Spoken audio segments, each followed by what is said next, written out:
시청자 여러분 안녕하십니까? BOA 모닝뉴스 시작합니다. 한국의 윤석열 대통령과 프랑스의 에마뉘엘 마크롱 대통령이 정상회담을 갖고 북한의 계속되는 핵 미사일 도발에 대한 국제사회 공조를 재확인했습니다. 특히 마크롱 대통령은 북한 문제 대응과 관련해 한국의 전적인 연대와 지지를 표명했습니다. 허모호 기자가 보도합니다. 프랑스 대통령의 집무실 겸 관저 엘리제궁에서 에마뉘엘 마크롱 프랑스 대통령이 한국의 윤석열 대통령을 맞이했습니다. 윤 대통령과 마크롱 대통령은 현지 시간 24일 엘리제궁에서 정상회담을 열었습니다. 두 정상은 이 자리에서 북한의 계속되는 핵미사일 도발에 대한 국제사회 공조 필요성에 대해 공감했으며 마크롱 대통령은 특히 북한 문제 대응과 관련해 전적인 연대와 지지를 표명했고 이스라엘 하마스 무력 충돌에 따른 중동 정세에 관해 의견을 교환했다고 한국 대통령실이 밝혔습니다. 또 두 정상은 2차 전지와 신재생 에너지 분야 투자 등 양국 기업 간 활발한 교류를 평가하면서 원전과 퀀텀, 스타트업과 반도체 등 분야 양국 간 협력 필요성에 공감하고 양국이 미래 첨단 산업 협력을 강화하기로 했습니다. 또 기후 변화와 탈석탄화 및 에너지 전환, 재생에너지 개발 협력을 강화하고 마크롱 대통령은 한국 정부가 주도하는 무탄소 에너지 이니셔티브에 대한 지지도 표명했습니다. 조찬을 겸해 이루어진 이번 정상회담은 배석자 없이 진행됐으며 한국과 프랑스 정상회담은 지난 6월 윤 대통령의 프랑스 방문 이후 5개월 만입니다. 한국 대통령실은 이번 정상회담으로 내년에 한국의 안보리 비상임 이사국 수임을 앞두고 프랑스와 글로벌 안보 공조를 강화하는 계기가 됐다고 평가했습니다. 앞서 윤 대통령은 지난 20일부터 영국 런던을 국빈 방문하면서 찰스 3세 국왕이 주최한 공식 환영식과 국빈 만찬에 참석하고 한영 정상회담을 통해 수교 140년의 양국 관계를 격상시켰습니다.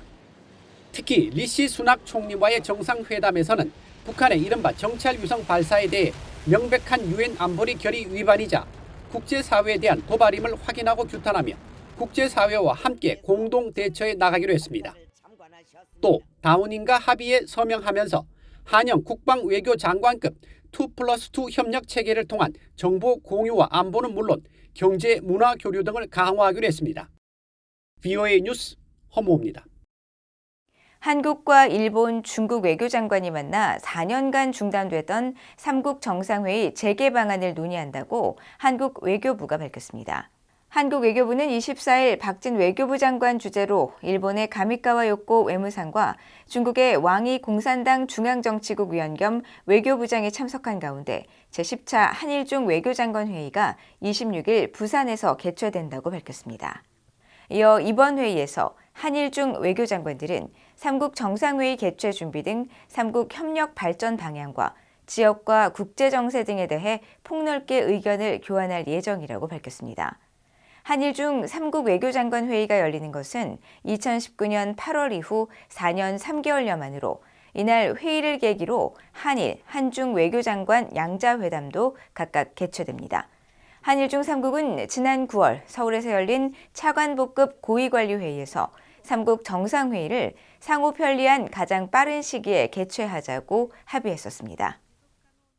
일본의 하원인 중의원이 북한의 군사정찰 위성 발사를 비판하고 도발 행위 중단을 요구하는 결의안을 만장일치로 채택했다고 일본 교도통신과 NHK 방송이 보도했습니다.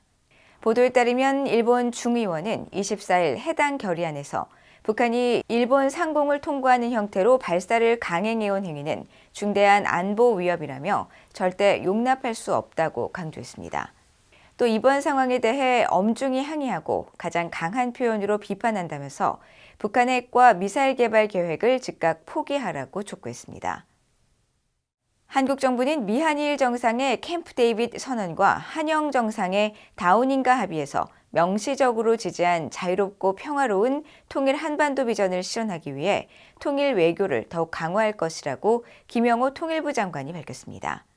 김영호 장관은 24일 민주평화통일자문회의가 서울의 한 호텔에서 개최한 글로벌 통일대화 축사에서 국제사회가 긴밀히 공조해 북한의 핵개발 등 잘못된 행동으로는 얻을 것이 없음을 지속적으로 분명히 인식시킨다면서 결국 북한도 변화를 선택할 수밖에 없을 것으로 확신한다며 이같이 밝혔습니다.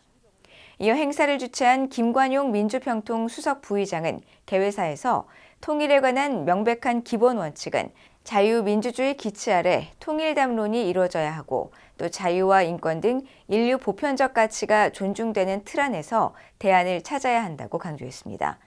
한편 북한 인권 문제에 대한 국제적 관심을 모으고 북한 인권 상황을 개선하기 위해 창립됐다가 지난 문재인 정부 들어 활동이 중단됐던 북한 인권 현인 그룹이 서울에서 심포지엄을 열고 7년 만에 활동을 재개합니다.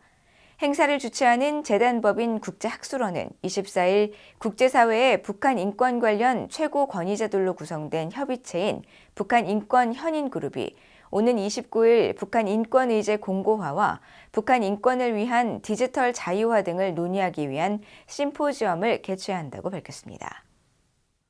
한국을 방문한 미국의 리사 프랜첸티 해군 참모총장과 한국의 양용모 해군 참모총장이 만나 미한 양국의 굳건한 연합 방위 태세를 구축하기 위해 군사 협력 방안을 논의했다고 한국 해군이 밝혔습니다. 한국 해군은 24일 양용모 총장이 부산작전기지에 정박 중인 미국의 핵추진항공모함 칼빈슨호에서 프란체티 총장을 만나 양국 해군이 지금껏 쌓아온 유대 관계를 토대로 더욱 긴밀히 협력해 미한 연합방위 태세를 더 끌어올려야 한다고 말하고 양국 해군의 협조 체제를 미한 공조의 모범으로 평가했다고 밝혔습니다. 이어 2013년부터 2년간 주한미군 해군사령관을 역임했던 프란체티 총장은 연합 방위 태세를 공고히 하고 주한미군 해군사령부를 격려하기 위해 방한했다고 전했습니다. 두 총장이 만난 칼빈슨호는 미국 해군 제1항모강습단 소속으로 북한의 핵미사일 위협에 대응하는 차원에서 지난 21일 부산 작전기지에 입항했습니다.